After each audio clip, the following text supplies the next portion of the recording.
Professeur Hubert Mukendimpinga, bonjour. Bonjour. Oui. Vous êtes professeur des universités en République démocratique du Congo et même à l'étranger. Vous êtes également spécialiste en psychologie, si je ne me trompe pas. Il y a un concept qui fait la belle venue en République démocratique du Congo de façon un peu plus particulière, c'est celui de changement de mentalité.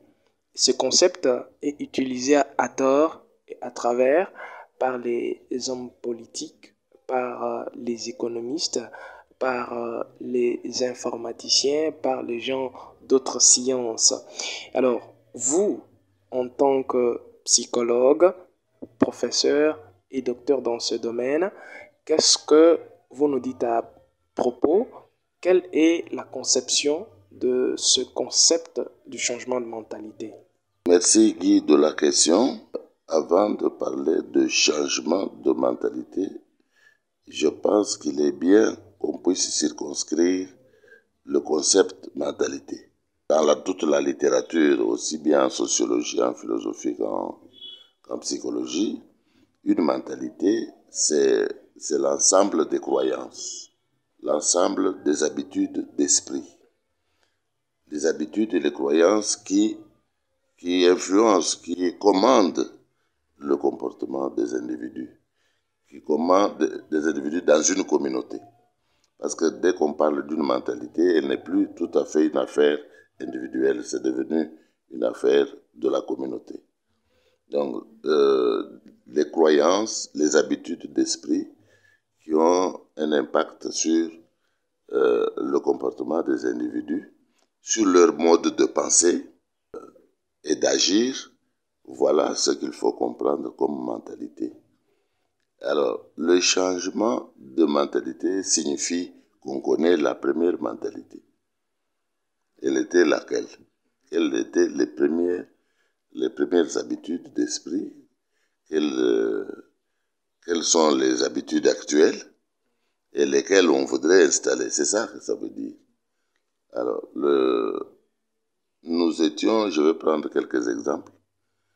Dans le passé, nous avions des valeurs. La société congolaise avait ses valeurs. Une valeur, c'est ce qui est admis et partagé par la communauté. Admis et partagé, c'est-à-dire la majorité des gens agissent, acceptent et agissent comme ça. Voilà, nous avions comme valeur, par exemple, le respect du bien commun. Tout le monde protégeait le bien qui appartenait à la communauté. Maintenant, on fait l'inverse. On a changé en détériorant la mentalité. On a installé la corruption. La corruption, il ne faut pas l'entendre seulement au sens de soudoyer, donner l'argent à quelqu'un, obtenir indûment un service. Ça, c'est un des aspects. Mais la corruption est plus large que ça. Alors, quand on a commencé à ne plus avoir cette valeur de respect des biens de la communauté, ou bien commun, on a plongé dans la corruption. On commence à considérer que le bien de la communauté, c'est un bien dont on peut s'accaparer sans se gêner. Alors qu'avant, qu'on dise de vous que vous êtes voleur, c'était un drame pour la personne et pour la famille. Aujourd'hui, vous voyez des hommes d'une communauté sortir à la télévision pour aller réclamer qu'on libère leurs frères voleurs et on exige qu'on le libère immédiatement et sans condition. On l'appelle même digne fils de chez nous. Vous n'avez jamais suivi une telle émission. On commence à appeler un voleur un digne fils de chez eux.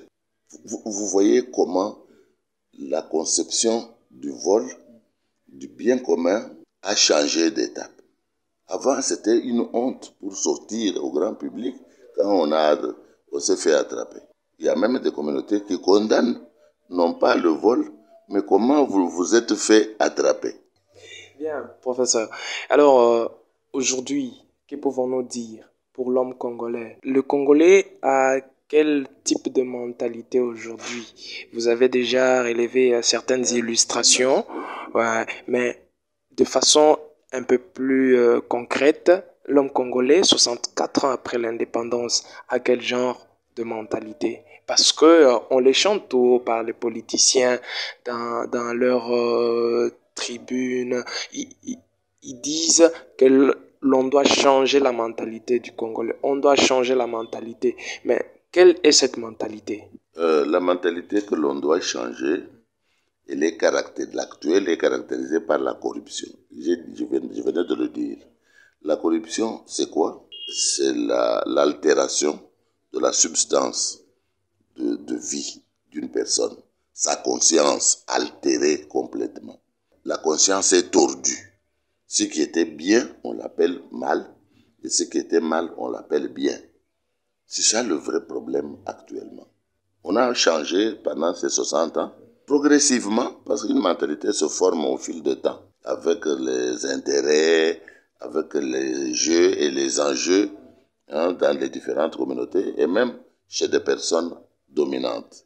Parce qu'il y a des gens qui sont, si vous êtes à la tête d'un groupe, ce que vous faites est considéré comme modèle pour ce groupe-là.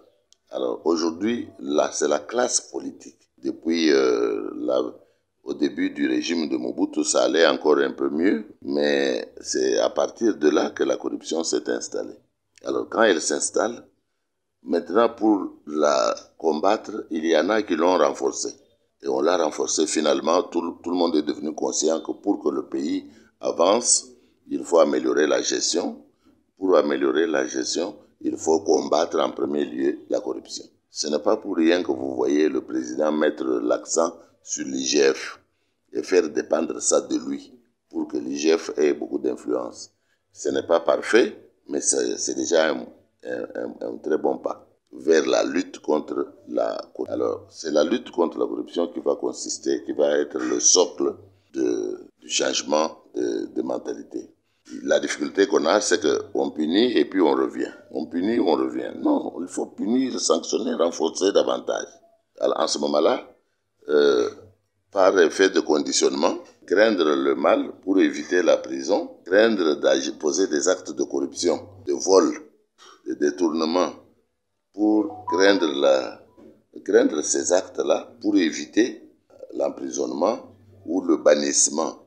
Alors, si c'est cela, ou alors poser des actes corrects d'honnêteté pour se faire promouvoir, ça c'est la démarche qu'il faut pour redresser la situation, la mentalité. Et puis il y a un problème, on ne change pas une société par décret, comme disait Michel Crozier, un sociologue français. On ne change pas une société par décret. Ce n'est pas en signant des actes, en prenant des arrêts que la société va changer. Elle va changer par l'éducation. C'est un long processus. Il y a eu du temps pour installer la corruption, le vol, le pillage, mais il faut aussi un peu de temps tout en restant constant dans la lutte. Il faut un peu de temps pour que l'éducation puisse convaincre la population. Il faut que les échanges, les forums, les rencontres puissent débattre de la question et de la méthode. Bien, professeur, bon, nous comprenons évidemment que le facteur temps joue beaucoup dans le changement de mentalité parce qu'on parle d'ailleurs du changement, c'est-à-dire qu'on sous-entend qu'il y a quand même un processus et voilà, ça peut amener au vrai changement même à ce qu'on espère. Alors, en parlant du changement de mentalité, professeur Hubert, je voudrais que ceux qui nous suivent le sachent. On s'attend à quoi concrètement? Si on a eu à instaurer ou installer la corruption et d'autres mots en République démocratique du Congo ou bien dans les têtes ou les habitudes des Congolais, à l'époque de l'État indépendant du Congo ou même du Zaïre, comment s'est passé les choses? Les habitudes des Congolais étaient comment vis-à-vis de la corruption? Évidemment que il y a eu un chef de l'État qui a instauré le système qui avait un principe Tumbuyulu. C'est là évidemment vis-à-vis du changement de mentalité Comment vous les concevez? Comment vous présentez cela de façon un peu plus académique? Oui, du temps de l'État indépendant du Congo, vous pensez à Léopold II. Enfin, moi, je n'ai pas vécu ce temps, mais c'est après les lectures qu'on s'est rendu compte que le noir avait ses pratiques. Et tout ce qu'on nous a raconté, nous avons trouvé, nous-mêmes en tant qu'enfants, on a vécu une partie de ces éléments-là. Il y avait des valeurs traditionnelles qui étaient consistantes et qui faisaient respecter et les biens et les personnes et l'ordre public. Donc, la situation était bien sûr, les gens étaient pauvres, mais dans leur pauvreté, ils savaient respecter les valeurs qui étaient les leurs à cette époque-là. Quelques défauts comme la paresse, parce qu'on dirait que la paresse ne date pas d'aujourd'hui. Les Belges avaient un rythme de travail où Léopold II avait instruit ses hommes pour imposer un rythme de travail époustouflant. On travaillait plus de 12 heures par jour dans la journée. Donc dès qu'il fait clair, on doit être là et on ne part que quand il fait noir. Si vous êtes en retard, vous avez des fouets. Si vous êtes absent, on vous coupe le bras. Il y a eu des atrocités que nous continuons à déplorer jusqu'aujourd'hui. Des exagérations parce qu'il y avait mépris du blanc par rapport au noir. Mais ce n'est pas ça qui a changé une mentalité. Ça a créé seulement la peur du blanc par le noir. Je crois que cette peur-là nous suit un peu jusqu'à aujourd'hui. On continue à croire que le blanc, même des petits blancs ivrognes chez eux, ils lui sont toujours supérieurs. Alors que la société européenne a des gens qui la commandent. Ce sont ces gens-là qui développent leur pays. Bien sûr qu'ils ont le soutien de leur population, mais c'est d'abord l'élite qui fonctionne, qui tourne. Chez nous, ce n'est pas tellement l'élite, c'est le plus rusé. C'est le plus rusé qui gagne. La ruse, ce n'est pas le propre des intellectuels. Hein. Les intellectuels sont formés normalement à l'honnêteté. Ils n'utilisent pas beaucoup la ruse. Or, ici chez nous, la ruse, c'est l'arme principale pour réussir dans la vie, dans la profession et en politique. Du temps du Zaïre, quand on dit du temps du Zaïre, c'est-à-dire du temps de Mobutu. Du temps de Mobutu, le président Mobutu a bien commencé, très bien. Pour suivre la ligne qu'il a trouvée, la gestion était bonne les 5 premières années. Maintenant, le souci de rester au pouvoir a tout abîmé. Il fallait qu'il fasse beaucoup plus attention à ceux qui chantaient pour lui qu'à ceux qui étaient plus méritants. Il a commencé à éloigner de lui les plus méritants. C'est même déjà le début de l'opposition actuelle, l'UDPS là. Ce qui était l'UDPS là, c'est né principalement de la volonté d'éloigner les personnalités qui réfléchissaient et de ne regarder que ceux qui applaudissaient. Alors c'est cela le vrai problème. Donc le souci de conserver le pouvoir au-delà des lois du pays. Il modifie les lois du pays, modifie la constitution pour qu'elle lui permette de rester à vie. Président sans Mobutu 100 ans, Tomoto Mbeli. Donc on a entonné des chansons de ce genre-là que nous lui donnons 100 ans. Alors quand on chante comme ça, il fallait le voir, comment il était fier de cet homme qui chantait, Njoko Yobaba, il a même élevé au rang de gouverneur à Kinshasa. Alors, quand vous voyez que le pouvoir n'est plus, les fonctions de direction ne sont plus attribuées par mérite, mais plutôt par militantisme, on a tout gâché. Alors là, les jeunes gens qui grandissent, ils ont compris que pour se faire une place, il faut être flatteur, il faut être... C'est comme ça qu'on utilise l'expression dialèle. Dialèle, c'était un chant qu'on chantait par nos compatriotes du Katanga pour louer Mobutu. Dialèle, Tobandi Langaye, Molopo Mobutu. Alors, le dialèle, c'était un chant qui faisait la joie de Mobutu Alors, quand on chante Dialel, le maréchal change même la démarche. Et c'est devenu comme un courant littéraire. Oui, c'est devenu un courant Dialel. Donc, quand tu veux chanter la gloire du chef, ou quand tu veux magnifier un responsable, on dit il fait le Dialel. Donc, c'est un flatteur, un chanteur pour un chanteur de pouvoir de ceci. Alors, c'est cela qui a contribué à changer. D'un côté, la corruption est entrée. De l'autre, le commun des citoyens a compris qu'il ne faut pas se faire trop de soucis, travailler beaucoup. Pour monter, il faut faire le dialèle. Il faut faire l'apologie des chefs. Il faut danser et chanter pour lui. Quand quelqu'un danse et chante bien pour le maréchal, allez, commissaire sous-régional, commissaire de district que vous avez connu. Alors à l'époque, c'était le commissaire sous-régional, quelque part. Et le monsieur, vous allez vous continuer à être sérieux pendant que le pouvoir va chez les danseurs, pendant que l'argent va chez les danseurs. Alors dansons tous. Alors dansons, abandonnons le travail. Ou si vous êtes dans une parcelle de pouvoir, il y a quelque chose là-bas, et comme on ne peut pas vous faire monter partout là, prenez aussi ça.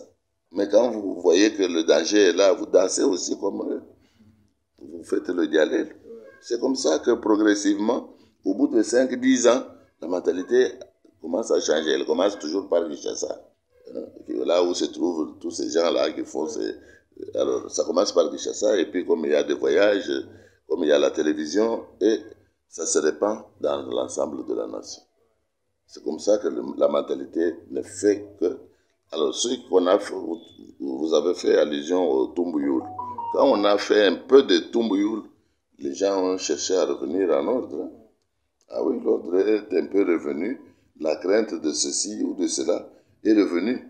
Les gens commençaient à remettre les biens publics qu'ils avaient spoliés. Mais quand on a relâché les droits de l'homme, ces histoires de droits de l'homme, il faut... Aux États-Unis, il n'y en a pas, hein, les droits de l'homme. Les chaises électriques, c'est aux États-Unis. Il n'y en a pas. Donc, quand quelqu'un des États-Unis importune un chef qui met de l'ordre chez nous, il lui dit non, vous n'avez pas respecté les droits de l'homme. Là, c'est une bêtise. C'est une bêtise. Si moi je suis président de la République, personne ne peut venir me parler des droits de l'homme quand je lutte contre la corruption. Professeur Hubert, quels sont les protagonistes du changement de mentalité, les agents porteurs des responsabilités dans le changement de mentalité? Principalement, la responsabilité est partagée. Principalement, il faut accuser les dirigeants politiques. Ils ont une grande responsabilité pour renverser la situation. Quand je dis responsable, les dirigeants politiques, je pense au président de la République, au premier ministre et tout son gouvernement, les députés et leurs bureaux de l'Assemblée. À tous ces niveaux-là, les ministres, quand je dis le premier ministre et tous les membres du gouvernement, et tous les ministres, si tous ces gens se comportent d'abord eux-mêmes correctement, ils constituent d'abord un modèle et ils vont faire peur à ceux qui collaborent avec eux. Ce sont les premiers acteurs.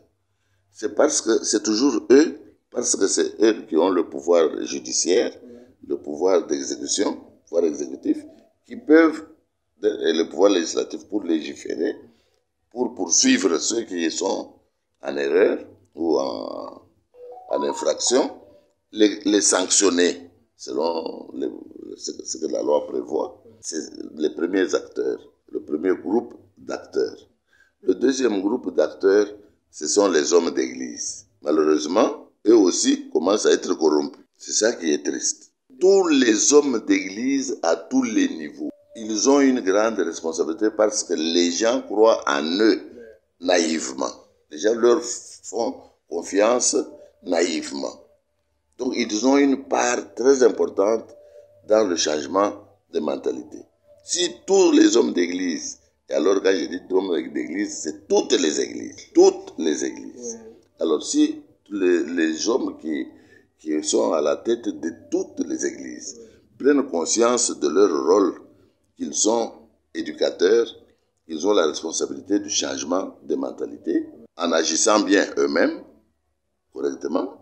S'ils ont de l'argent, le gérer comme c'est prévu. S'ils ont des postes à distribuer, le faire selon le mérite et non pas selon l'appartenance du village. Eh bien, ils vont contribuer énormément au changement de mentalité. La troisième catégorie des gens, ce sont les artistes et les enseignants. Pour contribuer au changement de mentalité, il ne faut pas seulement parler. Il faut être soi-même comme ça. Moi, vous m'appelez professeur. Alors, un professeur, c'est quelqu'un, son grand travail, c'est de mener des recherches, trouver un nouveau savoir, en même temps, prendre le savoir qui est déjà universellement accepté, et celui qu'il trouve, véhiculer ça auprès des étudiants. Mais il y a des manières. Lui-même a des manières. Il faut qu'il soit juste. Que celui qui est faible soit redressé autrement. Et que celui qui est fort puisse être certifié. Mais si l'enseignant, de primaire à l'université, si l'enseignant fait ce qu'on appelle la COP, ou favorise ça, parce que même si lui-même n'institue pas ça, il y a des élèves et leurs parents qui viennent le tenter. S'il peut rester lui-même, il donne des leçons de grande importance et aux enfants, à cette catégorie d'enfants, et à leurs parents. Et si tous sont les mêmes, sur ce plan-là, sur le plan de la moralité, par exemple, ils sont les mêmes. Franchement, beaucoup de choses vont changer. Enfin, pour ne citer que ces quelques trois catégories que j'ai citées, les dirigeants, les hommes d'église, et les enseignants et les artistes. Alors, pour chuter, professeur, nous avons bien décortiqué ce thème ou ces concepts de changement de mentalité. Mais vous, personnellement, vous y croyez vraiment? Vous croyez vraiment au changement? Ou bien c'est peut-être un concept qui peut être utilisé comme un rêve irréalisable en République démocratique du Congo? Déjà, la mentalité est détériorée de cette façon que vous l'avez décrit, ou tout simplement, c'est l'horizon ou que peut-être on n'atteindra jamais. Guy, je vous dis qu'il ne faut pas désespérer. Chez nous, tout peut changer même en 10 ans. Ça peut changer même en 10 ans. Question de faire des choix méthodologiques appropriés et de cibler les personnes, les groupes de personnes dont je viens de parler tout à l'heure. C'est faisable. Pourquoi je dis que c'est faisable? Ça s'est déjà fait dans d'autres pays. On a déjà changé dans beaucoup d'autres pays. Même chez nous, nous sommes en plein processus de changement. Sauf que les gens n'ont pas les yeux pour voir. Ils ont des yeux pour autre chose. La saison sèche, la poussière entre dans nos yeux, on ne voit pas bien. Alors, chez nous, on a déjà commencé. Si vous regardez les problèmes que nous avons maintenant, je peux les appeler comme, qualifier ça comme des douleurs d'enfantement. Pour quitter cette mentalité, aller vers la mentalité des valeurs universelles acceptées. Nous avons bien sûr besoin de temps, mais ce qui se fait est déjà un début du changement. Je vous en donne un signe, parce que beaucoup ne voient pas qu'on change. Personne ne se soucie de comment on était il y a 10 ans. Maintenant, regardez le paysage. Il y a des personnes qui commencent à voir maintenant, avec quelques avenues asphaltées ici, ils commencent à voir qu'il y a moyen. Parce qu'on nous demandait, est-ce que cette ville va exister avec cela? Quelqu'un viendra-t-il faire ce genre de choses? Ça coûte beaucoup d'argent. Mais aujourd'hui, on le fait sous les yeux des mêmes gens qui nous posaient ces questions. Et moi, j'avais dit, moi au pouvoir, moi c'est-à-dire pas toujours individuellement, mon groupe ou le groupe de ceux qui pensent comme moi au pouvoir, vous allez voir que tout ça va changer. Les ravins, les avenues ici seront retapés. Personne ne me croyait il y a 5 ans. Même dans les auditoires, j'ai discuté avec les étudiants disaient, non, vous vous trompez. Il n'y a pas d'espoir. Non, mais ça change. Nous sommes en train de changer. L'IGF a changé de statut. L'IGF était interdit de faire le travail. Maintenant, ils sont autorisés. C'est comme ça que partout, vous entendez parler de corruption maintenant. Vous entendez parler de vol, de détournement. Ce sont des choses qui se faisaient à un degré plus élevé que maintenant. Mais on n'en parlait pas parce que tous les mécanismes étaient muselés. Maintenant qu'on a libéralisé ce système, tout le monde qui a volé, on le dénonce. Et c'est comme ça qu'on en parle plus maintenant. Ça, c'est un début. Ça, c'est un début c'est un changement qui est en train de s'installer. Mais le changement comme tel il se produit dans la douleur. Parce qu'on fait le changement contre les intérêts des individus. Ce changement joue contre les intérêts de quelques individus qui étaient déjà voleurs, qui avaient déjà beaucoup d'argent et qui sont dans de bonnes positions, qui essayent de résister. Et qui essayent même de former des équipes pour résister. Et les équipes qu'on appelle partis politiques. Pour que ces équipes-là puissent, quand on voit qu'ici on ne veut pas nous laisser prendre, on quitte, on va aller là-bas, là où on fait des alliances qui peuvent favoriser ça. Si ça ne marche pas, on quitte encore, on fait. C'est ça la lutte. Mais je pense que c'est pourquoi j'ai dit toujours, ça ne m'engage que moi. Un pouvoir qui lutte, il faut lui donner le temps de lutter, d'obtenir les résultats. Parce que si par exemple on commence, on obtient les premiers résultats, on obtient la deuxième vague de résultats, et au lieu de finaliser, l'esprit change parce qu'on doit respecter la mandature. C'est fini, on retombe dans la médiocrité. Comme le choix des populations pour les candidats n'est pas fondé sur ces valeurs-là, le choix est fondé sur la corruption en plus. Donc, les plus rusés, qui ont déjà les moyens, vont utiliser la ruse et ses moyens pour revenir. Et c'est ça le drame. Et moi, je crois au changement. Je suis un acteur de changement. Je pense qu'on peut l'obtenir en moins de temps si on utilise les méthodes qui sont appropriées. Merci, monsieur le professeur Hubert. Le pays est en train de changer petit à petit sous nos yeux. Bien. Alors, nous avons en tout cas épuisé nos questions, à moins que vous ayez un mot à ajouter. Je crois que vous avez quand même atteint la catharsis.